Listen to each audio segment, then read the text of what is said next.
suis ravie de vous retrouver dans mon champ de blé. C'est l'endroit où tout capte bien normalement. J'espère que vous allez bien. Je vous laisse arriver petit à petit. Et dès que j'ai les premiers commentaires, voilà, petite Lily, c'est toi qui ouvre le bal. Donc bonjour à vous, bonjour Raphaël, bonjour Isabelle. Je vous laisse arriver tranquillement. Je vois qu'il y a déjà plein de monde qui se connectent. Alors faites-moi des likes si le son est bon. Vous avez le droit de me faire un grand cœur aussi, hein, si le cœur vous en dit. Moi je vous envoie plein de cœurs aussi. Bonjour à tous, c'est génial de vous voir arriver.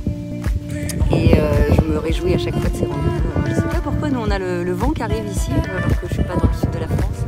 J'adorerais que ce soit le Mistral et la Tramontane qui nous bercent. Je ne sais pas, peut-être que dans le sud vous nous envoyez un peu de vent et ça fait du bien. Alors pourquoi l'estime de soi? Vous avez été effectivement nombreux à me demander...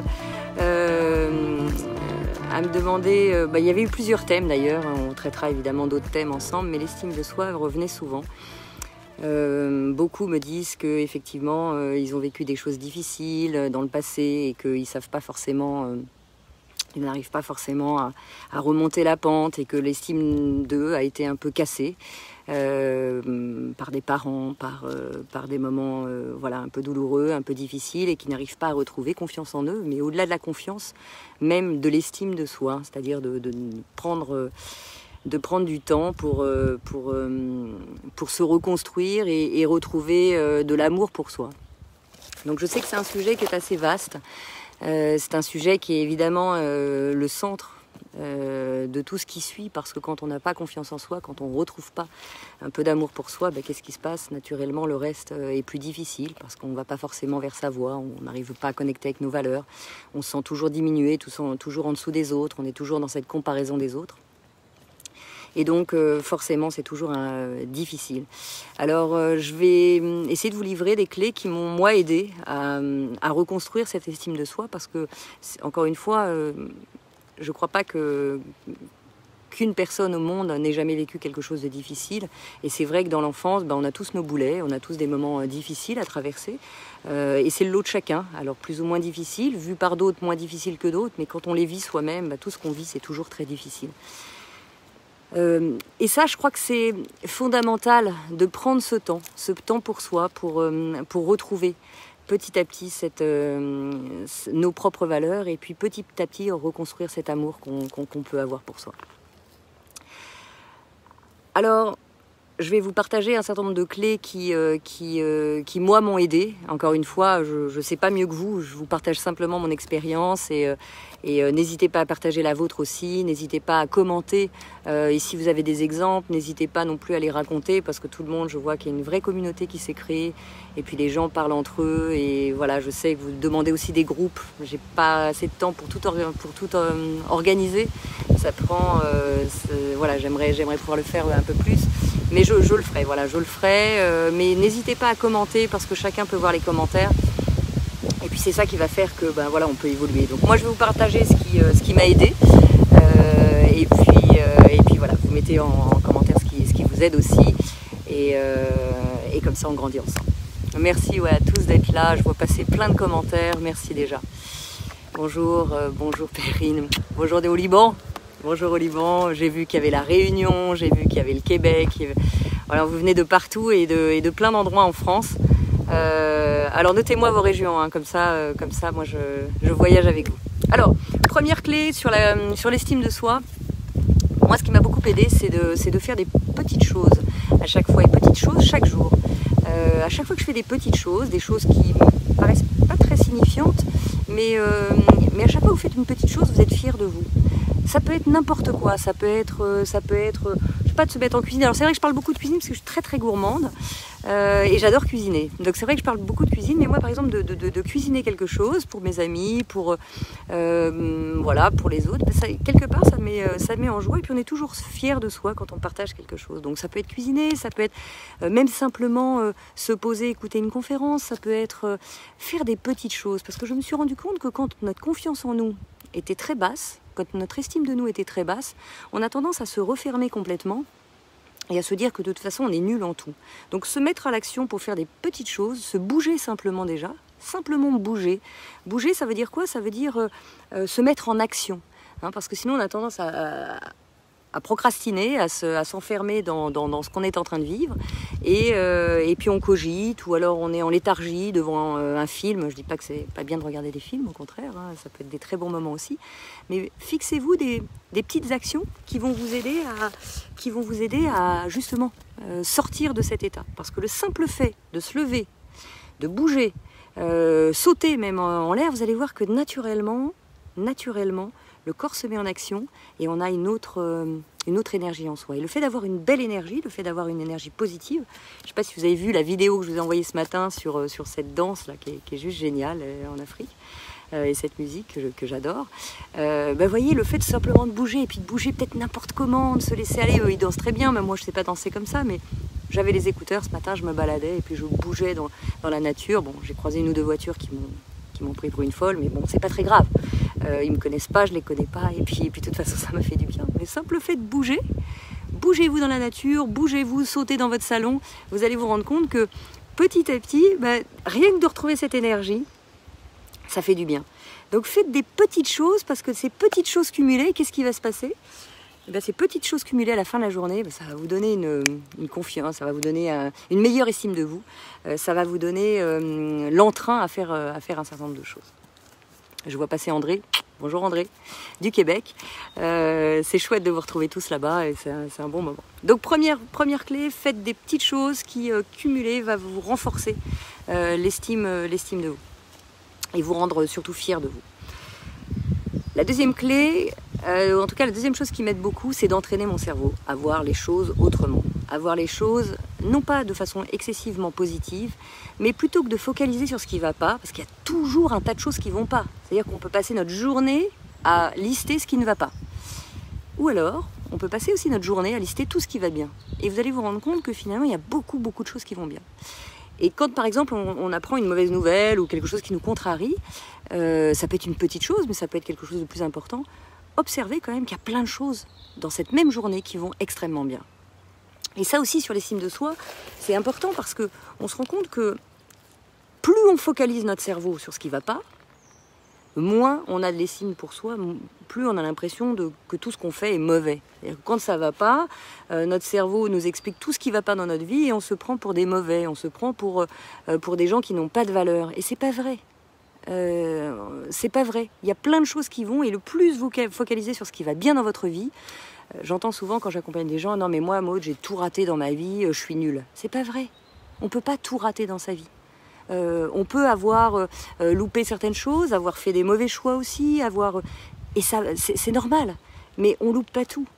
Et dans cette même journée, encore une fois, il y a plein de choses qui vont bien. Plein de choses qui permettent de se dire voilà, que finalement il y a peut-être 98% de choses qui vont bien d'ailleurs. Déjà je suis vivante, je suis en pleine santé, il fait beau, je suis dans la campagne, vous voyez, regardez. Et il y en a d'autres qui vont dire ah ben non, il fait trop chaud, la campagne j'aime pas, et puis la santé tout le monde là, etc. C'est pas vrai non plus. Vous voyez, donc commencez par observer ce qui va bien, parce que vous allez vous rendre compte sincèrement pour tout à chacun qu'il y a probablement 98% voire 99% de choses qui vont très bien dans votre vie. Et je dis pas qu'il n'y a pas aussi des moments de découragement, des moments de mauvaises nouvelles, bien sûr. Mais j'allais dire, c'est presque tous les jours, vous aurez des petites mauvaises nouvelles, et puis heureusement, pas de trop grosses mauvaises nouvelles tous les jours. Donc deuxième clé, entraînez votre cerveau à voir les choses autrement. La troisième clé que j'aimerais partager avec vous, c'est un exercice que je fais souvent de visualisation. Visualisation, c'est le temps que je consacre à me voir dans le futur. Alors, c'est pas dire que je passe ma vie dans le futur, ça ce serait vraiment une erreur absolue. Mais par exemple, le simple fait de se dire, tiens, j'aimerais bien ça, ou il y a un truc qui résonne avec moi avec ça, il y a un truc qui résonne pour moi là-dessus, et bien le simple fait de mettre son attention là-dessus, vous allez voir que tout naturellement, les choses se mettent en place et s'alignent dans votre direction. Encore une fois, le but, c'est pas de passer son temps dans le futur. Le futur n'existera jamais, le passé est déjà révolu, ça je vous l'avais dit. Le seul instant qui compte, c'est l'instant présent. Mais c'est justement dans cet instant présent qu'on peut visualiser ce qui est possible. Par exemple, moi je vous faire un aveu, j'ai visualisé que je voulais vivre dans le sud et que maintenant ça allait être vraiment un centre de gravité qui va être... Ça ne veut pas dire que ça va se faire dans la minute, mais tout se met en œuvre pour ça. Donc vous voyez, il y a vraiment, encore une fois, une chose qui est... Voilà, une fois que j'ai lancé ça, je laisse faire l'univers. Ce que je fais pour m'aider souvent, c'est que sur mon écran de téléphone, vous savez, on ouvre souvent quand même son téléphone, on passe beaucoup de temps sur son téléphone. En tout cas, moi, ça m'arrive, et même si je tends à le diminuer, j'ai mis en écran d'accueil une visualisation, c'est-à-dire que je mets, dès le début de l'année, pour l'année, une direction de ce que je veux vraiment. Donc sur mon écran d'accueil, il y a différentes images superposées. Vous pouvez faire votre petit écran à vous. Et puis dans les différents domaines de votre vie, que ce soit sentimental, que ce soit professionnel, que ce soit avec vos amis, vous mettez ce dont vous rêvez et projetez pour cette année en cours. D'ailleurs, à ce sujet, j'ai une anecdote à vous raconter sur ça, c'est assez étonnant. J'ai mon beau-père qui a perdu son petit chien, qui avait 8 ans, qui est un cavalier King Charles, et qui a perdu pendant le confinement. Elle était malade et il l'a perdu pendant ce moment-là. Et puis, mon beau-père a 80 ans, donc il se posait la question, j'aimerais bien en reprendre un. Enfin, lui, au fond de son cœur, il avait vraiment ça. Et puis tout le monde lui disait, ah non, faut pas en prendre un, tu sais, c'est beaucoup de travail, et puis à ton âge, etc., etc. Et puis il n'écoutait personne. Et puis il a commencé à chercher des annonces, à chercher des éleveurs, etc. Puis il trouvait que des chiens qui ne lui convenaient pas, ou à chaque fois qu'il envoyait ça à la famille, mais non, tu vas pas prendre un gros chien comme ça. Et puis quelques jours après, incroyable, il trouve juste à côté de chez lui une personne qui donnait un petit cavalier King Charles qui avait une portée de 3 cavaliers, et c'était justement il trouve cette annonce, il appelle, et évidemment c'était pour lui. Donc ce que je veux vous dire, c'est que ça n'arrive pas qu'aux autres. Il avait ça dans le cœur, il était aligné avec ça, et là où il y avait peut-être aucune chance d'en avoir un là tout de suite, et à part de trouver un éleveur qui faisait ça, non, tout s'est aligné pour lui. Et des exemples comme ça, je pourrais en avoir 1000 à vous proposer. Moi-même, j'en ai vécu, mais je sais que vous en avez 1000. Le sujet, c'est qu'est-ce que vous mettez-vous dans cette visualisation? Qu'est-ce qui a du sens pour vous? Quel livre vous allez écrire, vous? Quel est le sens de ce qui compte pour vous? Et vous allez voir que si petit à petit, vous mettez ces visualisations, c'est-à-dire ces petits moments, c'est-à-dire qu'il ne s'agit pas de partir pendant 3 heures à visualiser des trucs, de rêver et de rêver et de rêver, c'est pas ça le sujet. Le sujet, c'est simplement de se dire, tiens, voilà, un petit temps chaque jour, quand vous avez quelque chose qui résonne dans le cœur, prenez le temps de le visualiser, de voir comment ça pourrait être, et vous allez voir que vous n'avez plus rien d'autre à faire. Les choses arrivent à vous et tout s'aligne à vous. Le grand problème, c'est que bien souvent, on ne prend pas de décision. On ne prend pas de décision, et comme on ne prend pas de décision, l'univers ne sait pas quoi nous offrir. Puisque l'univers ne répond qu'aux décisions qu'on prend. Donc essayez, je ne vous demande pas de me croire, je ne dis pas que ça marche à tous les coups, bien que j'aurais envie de vous dire ça, parce que moi je fonctionne comme ça. Mais essayez simplement de voir ce que ça donne pour vous, et puis vous me direz. Peut-être qu'il y en a certains qui ont déjà essayé. Je le propose, j'en avais parlé déjà dans Kilomètre Zéro, et puis aussi dans Respire, sous d'autres formes. Donc voilà, essayez vraiment ça, vous allez voir qu'il se passe quelque chose. Donc, troisième clé, vraiment d'essayer de visualiser, et encore une fois, de visualiser de façon un peu rapide. La quatrième clé j'en suis à 4, je crois. La quatrième clé que j'ai envie de partager avec vous, c'est de vivre en accord avec vos valeurs. Parce qu'on est vite embarqué dans la société avec un tas de concepts, de marketing, d'événements qui font qu'on est formatés tous dans la même direction, et qu'on est sans cesse en train de se comparer. Je suis trop grande, je suis trop petite, je suis trop grosse, je suis trop ceci, j'ai pas assez de diplômes, j'ai pas de machin, etc. Et en fait, on est sans cesse en train d'essayer de rentrer dans un moule. Il y avait une phrase que je trouvais géniale, c'est à force d'essayer de rentrer dans un moule, on devient une tarte. Et je trouve que c'était très juste, je vous l'avez dit peut-être pour certains.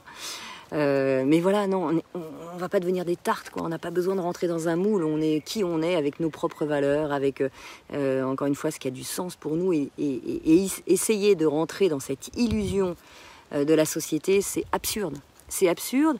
Et le problème, c'est que parce que la société a un vrai intérêt à ça, de nous rentrer dedans, parce que la société a un vrai intérêt de rentabilité, de profitabilité, eh bien le plus on croit en ça et le plus on se détache de qui on est parce qu'on essaie de rentrer dans des valeurs qui ne nous correspondent pas, dans des concepts qui ne nous correspondent pas. On l'a bien vu pendant cette pandémie, ces dépenses à outrance qu'on pouvait avoir, mais finalement on s'est rendu compte qu'on se contentait de finalement pas grand-chose. Donc, encore une fois, je crois que le vrai sujet, c'est d'essayer de se retrouver petit à petit. Et se retrouver petit à petit, ça veut dire quoi? Ça veut dire que c'est simplement de prendre un temps pour savoir ce qui vibre en nous. Parce qu'on excelle toujours sur ce qu'on fait régulièrement. Et ce qu'on fait régulièrement, c'est ce qu'on aime. Donc, plus vous ferez des choses que vous aimez, qui résonnent avec vous, dans vos valeurs, dans ce qui vous fait vibrer, et plus vous allez exceller. Et donc, de fait, la confiance en vous, l'estime de vous, va augmenter à ce moment-là, parce que à ce moment-là, vous serez en accord avec ça. Vous serez en accord avec vous. Vous serez en accord avec vos valeurs. Donc, à partir du moment où, petit à petit, vous allez pouvoir prendre du temps et faire des choses que vous aimez, et plus votre valeur, votre estime de vous va augmenter parce que vous serez en phase avec ça. Donc, vivre en accord avec ses valeurs, ça c'est vraiment une des clés qui prend du temps. Je reconnais que c'est pas toujours simple parce qu'on est noyé par tout le reste, parce que ce à quoi on veut ressembler, ce à qui on veut ressembler. Et je dis pas qu'il faut pas s'en inspirer. Bien sûr que ça a un intérêt de s'inspirer aussi de ce qui se passe, des gens qui nous inspirent évidemment, mais ne cherchez pas à tout prix à être eux-mêmes. Cherchez à vous inspirer et de vibrer avec des gens qui vous inspirent, mais ne cherchez pas à être eux. Parce que eux ont leur vie, eux ont leur destin, eux ont leur chemin et vous avez le vôtre. Donc vivre en accord avec ses valeurs. La 5e clé, ce serait d'être son meilleur ami. Parce qu'on a toujours tendance parfois à se critiquer, à critiquer les autres, ça c'est encore un autre sujet, mais on cherche la reconnaissance ailleurs, alors que c'est avec nous qu'on peut la trouver. Si vous vous donnez cette reconnaissance, si vous vous donnez cette amitié, vous envers vous, ça peut paraître un peu perché, mais je vous garantis que c'est fou à quel point souvent, je rencontre des gens qui prennent pas le temps d'être leur meilleur ami. Ils se jugent, ils se critiquent, ils s'évaluent tout le temps, mais jamais ils prennent le temps d'être leur ami. Un des points qui revient souvent quand j'accompagne les gens, c'est « Oui, mais moi j'étais cassée petite, mon père ou ma mère m'a toujours dit que j'étais nulle, que j'arriverais à rien, que ceci, que cela. » Et ça, je l'entends tout le temps. Alors c'est peut-être vrai, c'est peut-être traumatisant à l'âge de 5 ans, à l'âge de 10 ans, à l'âge de 15 ans. Mais aujourd'hui, vous n'avez plus 15 ans. Aujourd'hui, vous êtes devenus des adultes, pour la plupart. Donc le fait d'être adulte fait que non, maintenant le sujet c'est plus ce qu'on vous a dit quand vous étiez petit, et peut-être qu'on vous l'a dit sur un sujet précis, parce que nous on a tendance aussi en tant qu'enfant à considérer que parce que on a loupé un devoir et qu'on a dit oh mais non t'as été nul, on a l'impression qu'on est nul sur tout, mais c'est pas vrai là encore. C'est notre système qui se met en route pour nous expliquer, notre ego qui nous expliquait que comme on est nul, on fait rien. Donc maintenant, on peut sortir de ça, on peut sortir des critiques, des jugements qu'on a pu entendre depuis des années, et puis on peut se recentrer à nouveau sur soi et se rendre compte que non, on peut être son meilleur ami, qu'on n'est pas nul en tout, et que, encore une fois, plus on va travailler sur ce qui a du sens pour nous, plus on va prendre du temps et plus on va exceller. Et ça, c'est vrai pour tout le monde. Il n'y a aucune personne qui est née surdouée à faire une chose. Ou alors, il y a peut-être quelques surdoués, mais enfin, la majorité, c'est pas le cas. Et on devient doué, on excelle dans ce qu'on fait parce qu'on répète ça. Donc, faites le plus de choses que vous aimez, comme je vous disais tout à l'heure, mais essayez d'être votre meilleur ami. D'ailleurs, je voulais ajouter que vous allez vous rendre compte, peut-être que certains le savent déjà, qu'en nous, il y a comme 3 personnes. Il y a notre enfant intérieur, il y a l'adulte qu'on est devenu, et puis il y a aussi le parent qu'on est à nous-mêmes.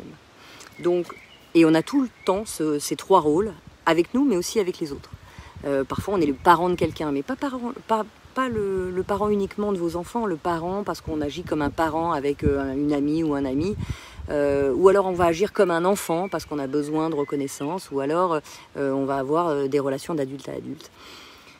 soyez votre parent, soyez votre premier parent, soyez celui qui vous réconforte le plus. Prenez ce rôle de parent pour être face à votre enfant intérieur qui parfois a besoin simplement d'un compliment, d'une caresse, d'une main tendue, simplement ça. Et un exercice, moi, qui m'a beaucoup aidé aussi, et c'était pas toujours facile au début quand on m'a fait ça, il y a quelques années, on m'a dit, mais tu sais, quelque chose qui pourrait vraiment t'aider, c'est de te regarder dans une glace le matin, vraiment dans les yeux, et te dire « je t'aime ». Et essayez de le faire, vous allez voir que c'est pas si simple, déjà quand on est face à soi et seul avec soi, hein. Je dis pas de le faire devant tout le monde et puis d'aller se dire à tout le monde moi je m'aime, c'est pas le sujet. Le sujet c'est vraiment de se regarder dans les yeux le matin ou quand vous voulez, quand vous passez devant une glace, vous êtes seul. Regardez-vous un instant, quelques secondes dans les yeux et puis dites-vous je t'aime. Je t'aime, je suis fière de toi, je suis fière de ce que tu es. Et vous allez voir que petit à petit, ce sera peut-être pas facile pour certains au début, il y en a certains qui n'ont aucun problème, mais il n'y en a pas tant que ça. Il y a plutôt beaucoup de gens, et plutôt de l'ordre de 80 à 85% de gens qui ne sont pas capables de se le dire, parce que c'est trop dur, parce que c'est difficile de se regarder dans les yeux, parce qu'on ne s'aime pas toujours, etc. Alors essayez, et c'est pas grave que vous n'y arriviez pas tout de suite, ça n'a pas d'importance. Essayez de le faire, et puis de le refaire, puis même si c'est timide, et même si vous baissez les yeux, mais essayez encore. Et si vous faites ça chaque matin, vous allez voir que petit à petit, vous allez devenir aussi ce meilleur ami pour vous. Ce parent qui a besoin aussi cet enfant en vous, qui a besoin de ce parent de vous le dire aussi. Voilà, donc 5e clé, être son meilleur ami. 6e clé, ça c'est une clé fondamentale et pas si simple, c'est de faire la paix avec votre passé. Parce que ce qui nous pollue la vie tout le temps, c'est souvent notre passé. C'est souvent notre passé parce que on entraîne des rancœurs. Voilà, on a vécu des choses difficiles dans l'enfance. Ça peut être avec nos parents, ça peut être avec des amis qui nous ont trahis, nos ex, notre mari qui nous a quittés, notre femme qui nous a quittés, les enfants qui sont partis. On s'est senti. Enfin, peu importe. Faites la paix avec votre passé. Et je dis pas qu'il faut forcément tout pardonner. Ça, c'est un autre débat encore, le pardon, et je sais qu'il y a ce thème du pardon, est souvent ressorti aussi, on en parlera, ce sera un thème à part entière, mais je ne dis pas qu'il faut toujours, à tout prix, tout pardonner, et je ne dis pas non plus qu'il faut recréer des relations avec ces gens-là, mais reconnaître qu'avec leur présence, c'est-à-dire que leur passage dans votre vie, que ce soit un ami qui vous a trahi, que vous ne voyez plus, que ce soit un ex, une ex, peu importe, vos parents, le vrai sujet, c'est de faire la paix parce que même si vous ne les voyez plus, même si vous n'êtes plus en relation avec eux, le plus vous pardonnerez, le plus vous vous reconnecterez à vous et vous pardonnerez, et le plus vous serez en paix et cette estime va remonter. Parce qu'on traîne trop de rancœur, trop de blessures qui font que notre ego tourne autour de ça. Alors, une des choses qui m'aide beaucoup, c'est encore une fois, hein, c'est pas forcément de recréer une relation avec ces gens-là, de les appeler, dire bon bah ça y est, je te pardonne, etc. Non, c'est de se connecter par le cœur et puis de leur envoyer une belle lumière, de leur envoyer, même si vous avez vécu quelque chose de difficile, vous allez vous rendre compte que le plus vous vous tournerez vers eux et vous enverrez de la bonne lumière et le plus vous allez être en harmonie avec vous. Et je sais bien que ça c'est vraiment quelque chose de très très difficile et qu'il y en a beaucoup qui vont me dire mais c'est hors de question avec ce que m'a fait subir mon mari, mon ex-mari ou ma mère ou je ne sais qui, c'est hors de question. Mais moi il y a une phrase qui m'a beaucoup aidée de Christophe André, que j'ai mis d'ailleurs dans Respire, vous la retrouverez dans la tête de chapitre, qui dit que il dit pardonner, non pas parce que l'autre le mérite, mais parce que vous méritez la paix. Et je crois que c'est très vrai. Quand vraiment vous dites que, ben voilà, on a passé un cap, c'était avant, ça fait partie de mon passé, mais que moi je mérite la paix maintenant, et bien naturellement, vous allez voir que vous allez être en harmonie avec l'autre. Et encore une fois, le but c'est pas de recréer une relation, c'est juste de lui trouver la bonne place au bon endroit. Donc faites la paix avec votre passé. Ça demande un peu de travail, mais je vous garantis qu'on se sent beaucoup mieux comme ça. La septième clé que j'aimerais partager, je vais encore déborder, mais tant pis, c'est vraiment un thème important, donc je vous garde un peu. La 7e clé que j'aimerais partager, c'est de continuer à apprendre toujours. Combien de fois on me dit non mais moi j'étais nulle dans les études, de toute façon j'étais... Et puis apprendre c'est bien quand on a de 0 à 20 ans ou 25 ans. C'est faux ça aussi. c'est vraiment une fausse croyance. Apprendre, ça nous permet de grandir aussi. Ça peut être d'écouter des conférences, ça peut être de lire des livres, mais ou ça peut être simplement de...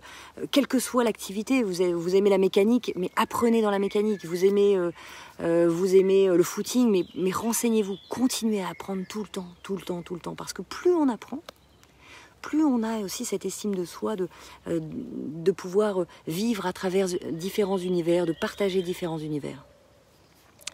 Donc 7e clé, continuez à apprendre toujours. Et moi, j'espère pouvoir apprendre jusqu'à la fin de mes jours. 8e clé, j'essaie d'accélérer un petit peu. 8e clé, détachez-vous de l'admiration. Ça, c'est vraiment aussi un point qui m'a beaucoup aidé. Parce que je me rends compte que souvent quand je faisais quelque chose, c'était parfois pour avoir cette reconnaissance, pour être admiré, etc. Et en fait, quoi qu'on fasse, on est toujours d'un côté. Il y aura toujours des gens pour nous admirer et il y aura toujours des gens pour considérer que c'est pas terrible. Ou même nous critiquer. Dans tout ce qu'on fait, dans tout ce que nous propose la vie, il y a toujours deux pôles. On en a déjà parlé de l'onde et de la lumière. Il y a toujours deux pôles, il y a toujours des points positifs, des points négatifs. Et le plus vous vous détachez de l'admiration, le besoin de reconnaissance, etc., et le plus vous allez être, encore une fois, d'en faire du mieux que je peux, et ainsi de pouvoir se retrouver vraiment à non pas faire les choses pour avoir un résultat, mais juste faire les choses pour avancer avec nous. Et enfin, la 9e clé que j'aimerais partager, et c'est pour moi de loin la plus importante, je ne ferai que la répéter à travers même peut-être d'autres lives, parce que c'est vraiment, vraiment, vraiment la plus importante, c'est de se mettre au service des autres. Mettez-vous au service des autres. Parfois, quand on n'a pas d'estime de soi, ou une estime très basse de soi, le simple fait de rendre un service, le simple fait de faire une petite BA, le simple fait d'offrir un peu de son temps, vous allez voir que naturellement, on se sent un tout petit peu mieux, un tout petit peu plus considéré. Et puis, le un petit peu plus va devenir un très grand plus. Et petit à petit, vous allez vous rendre compte que, encore une fois, cette estime va augmenter, cran après cran. Donc, pensez à vous mettre au service des autres. Parfois, vous dites non, mais je suis tellement nulle que de toute façon, je pourrais jamais aider quelqu'un, je pourrais jamais, personne veut mes services, puis de toute façon, j'ai pas de valeur, donc je vois pas comment je pourrais aider. C'est faux, là encore. C'est vraiment des fausses croyances. Vous êtes des trésors, vous savez ce que je pense de cette humanité, et chacun a quelque chose à apporter. Alors bien sûr que parfois on a des moments où on se pense pas vraiment au bon endroit, on se trouve un peu nul. Et oui, il y a des moments où on est nul et tout va bien avec ça. Quand on commence quelque chose, on n'est pas bon et c'est pas grave du tout. Ça va avec ça aussi. Donc prenez le temps aussi d'apprendre à faire les choses. Et quand vous allez apprendre, eh ben, vous allez vous rendre compte que petit à petit, eh ben, vous commencez à être meilleur et meilleur et meilleur et votre valeur augmente. Et se mettre au service des autres, c'est aussi avoir moins d'enjeux. Souvent, quand on est payé pour faire quelque chose, au travail par exemple, non, il faut absolument que je sois excellente, sinon on a ce syndrome de l'imposteur, on est payé pour ça, etc. Mais se mettre au service des autres, vous allez voir que ça amène parfois aussi, même à soi, enfin surtout d'ailleurs à soi, ce qui est juste fou, de pouvoir progresser, de pouvoir essayer, de pouvoir tenter, de pouvoir faire plaisir, et rien que ça, parce qu'encore une fois, on est né pour ça, le simple fait de faire plaisir, le simple fait de faire du bien, ça nous amène à cet endroit-là. Donc voilà les 9 clés que j'avais envie de partager avec vous. Je pourrais les relister rapidement. La première, c'est donc de faire des petites choses qui cumulées vont vous aider. La deuxième, c'est d'entraîner votre cerveau à voir les choses autrement, à voir vraiment les choses autrement. La troisième, c'est de visualiser. Visualiser ce que vous voulez devenir, visualiser ce que vous voulez faire, et puis hop, laissez ça, envoyez ça à l'univers. Le plus vous serez centré sur ce que vous voulez, le plus l'univers va vous apporter ses synchronicités. Et naturellement, cette estime augmente aussi. Quatrième clé, vivez en accord avec vos valeurs. Ça veut dire prendre le temps de savoir vraiment ce qui a du sens pour vous, prendre le temps de savoir ce qui va vous permettre de grandir, ce qui vous fait vibrer. Ne rentrez pas dans un moule absolument parce que votre voisin fait ça et qu'il a l'air de réussir ou qu'il a l'air d'être heureux. Non. Prenez le temps de savoir ce qui a du sens pour vous. Et là, vous allez pouvoir faire un vrai gâteau et non pas une tarte comme les autres. Cinquième clé, être son meilleur ami. C'est vraiment prendre le temps aussi de s'encourager, de s'aimer, de prendre un peu de temps pour soi. Il n'y a rien d'égoïste à ça. Au contraire, le plus vous vous éclairerez votre vie, le plus vous éclairerez et vous aurez la reconnaissance en vous, le moins vous irez la chercher ailleurs et ça va énormément vous aider. 6e clé, faites la paix avec votre passé. Ça, c'est vraiment l'erreur de toute une vie. On peut passer notre vie dans des rancœurs, on peut passer notre vie à ressasser des choses. Faites la paix avec votre passé. Encore une fois, c'est pas forcément renouer, c'est simplement ouvrir son cœur, envoyer la belle énergie, et même à ceux qui vous ont blessé, qui vous ont fait du mal, qui vous ont même peut-être cassé et peut-être même volé, comme l'ego peut nous le dire, une partie de notre vie. Non, sachez bien que vous êtes exactement à l'endroit où vous devez être pour vivre la vie que vous avez à vivre. Et sans ces rencontres-là, sans ces croisements de vie-là, même jusqu'à vos parents, que je pense qu'on choisit, même si parfois on aimerait en choisir d'autres, mais même jusqu'à ces rencontres-là, eh ben, sachez que si vous n'aviez pas vécu ça, vous ne pourriez pas être sur votre chemin, parce que ce que vous avez réalisé est en phase exacte avec ça. Donc, c'était la 6e clé, je crois. Faites la paix avec votre passé. 7e clé, continuez à apprendre toujours, hein, vraiment. Et maintenant, il y a tellement de choses, accessibles, gratuites. Il n'y a pas besoin de dépenser des 1000 et des 100. Et puis si vous voulez accélérer, faites-vous aider. Prenez le temps de vous faire accompagner, d'aller au-delà. Et puis, mais il y a déjà énormément de choses à faire. Et apprenez. Moi, je passe au moins 2 à 3 heures par jour simplement à apprendre, à écouter des conférences, à écouter des choses qui me passionnent. Vous allez voir naturellement, petit à petit, l'estime remonte. 8e clé, détachez-vous de l'admiration. Ça, c'est vraiment l'erreur. Reconnaissez-vous, apportez-vous des encouragements, mais voilà, il y aura toujours des gens dans quoi que vous fassiez pour adorer ce que vous faites, et puis d'autres pour les critiquer. Ça fait partie évidemment du jeu. Et dernière clé, mettez-vous au service des autres. Vous allez voir que naturellement, le fait de rendre service, de faire du bien, ça nous gonfle dans cette estime, parce qu'on se sent beaucoup bien. Voilà les amis, j'ai toujours un immense plaisir à partager ça avec vous. Encore une fois, moi c'est des choses qui m'ont aidé, mais essayez. Et puis il y a plein d'autres choses qui peuvent vous aider. N'hésitez pas à les partager aussi, parce que ne croyez pas que ce que vous dites c'est moins bien. Au contraire, ce que vous dites ça apporte aux autres. Il y a des choses auxquelles moi je ne pense pas parce que je l'ai peut-être pas essayé, et puis il y a des clés que vous avez essayées. Donc n'hésitez pas à les partager. Encore une fois, l'idée c'est de grandir ensemble et sûrement pas de savoir mieux que vous. Au contraire, je crois que c'est pas ça le sujet. Le sujet vraiment, c'est de pouvoir les partager. Et j'aime cette énergie qui s'est créée dans cette communauté. J'ai pas oublié le fait que on allait se retrouver à un moment. Hein, on déconfine tranquillement, mais là c'est un petit peu tôt. Mais j'ai pas oublié le fait qu'on allait organiser un événement tous ensemble et qu'on allait vivre. Voilà, ces moments, ces expérimentations ensemble. Donc je vous prépare ça. C'est sûr, je vous préparerai ça. Et ce sera avec une immense joie de vous retrouver. Voilà, je vous embrasse tous très fort. C'est toujours un moment joyeux, c'est un moment plein d'énergie. J'adore lire vos commentaires, merci pour tout. Ça y est, les livres sont tous arrivés normalement dans les librairies. Hein. Si vous me dites qu'il y a des ruptures de stock, ça me paraît impossible. C'est que votre libraire sait pas faire. Donc mettez-lui un coup de baguette parce que là, il n'y a plus de rupture de stock possible. Les stocks sont envoyés. Il y a des livres partout, Kilomètre Zéro et Respire. Ils sont là pour vous. Et il y a eu un énorme travail de fait avec les libraires, avec les éditeurs, avec les stocks, avec la logistique. Donc merci à vous pour tous ces commentaires. Je ne peux que vous répéter que je les lis tous, vraiment. Je passe du temps le matin et c'est un bonheur de vous lire. Je peux malheureusement plus répondre à tout le monde, mais sachez qu'à chaque fois que je lis un commentaire, je suis très touchée. Et c'est un énorme cadeau pour moi. Je sais que vous le distribuez beaucoup, vous les partagez aussi énormément.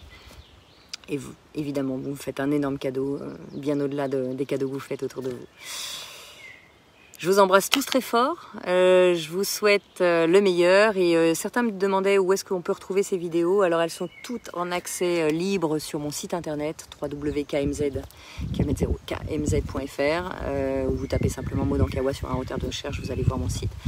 Et vous allez dans l'onglet live et il y a tous les lives de disponibles ou sur la chaîne YouTube, ma chaîne YouTube qui est Modankawa aussi. Donc voilà, vous y avez tous accès, n'hésitez pas à me faire vos commentaires, mettez ce que vous voulez comme thème, j'ai différents thèmes, il y a plusieurs thèmes qui sont sortis, on va voir ensemble ce que vous préférez. Et puis on se retrouve vite. Alors dimanche prochain, je fais le teasing parce que c'est vraiment un très beau moment. Je vous partage une interview que j'ai faite avec Sylvain Carufel. Sylvain Carufel, il y a une envolée d'oiseaux là qui passe au-dessus de moi. Au moment où je parle de Sylvain d'ailleurs, vous allez voir, c'est quelqu'un que j'aime profondément et qui m'inspire beaucoup, qui a créé, vous pourrez aller voir sur sa page, La solution est en vous, et qui donne des phrases très positives tous les jours. Je vous invite à aller voir. Donc Sylvain, je serai avec Sylvain dimanche prochain à 17h30 et je vous propose cette interview qu'on fera ensemble. Et puis voilà, on va faire un live peut-être tous les 15 jours ensemble et puis une interview. Enfin voilà. On continue en tout cas. Prenez soin de vous. Je vous embrasse très très fort. Je vous dis à bientôt et surtout, soyez vous-même. Je lis quelques messages avant de finir, mais merci. Ouais, merci aussi. Vraiment, très très touchée.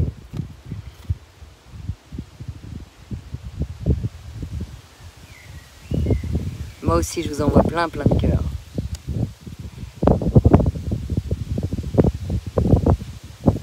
Merci à tous. Au revoir Jacques, Laurence, Dominique, Delphine, Véronique, Christelle, Paul, merci. Monique, je t'embrasse très fort aussi. Aline, Irène. Ouais, voilà, il y a plein de prénoms qui défilent.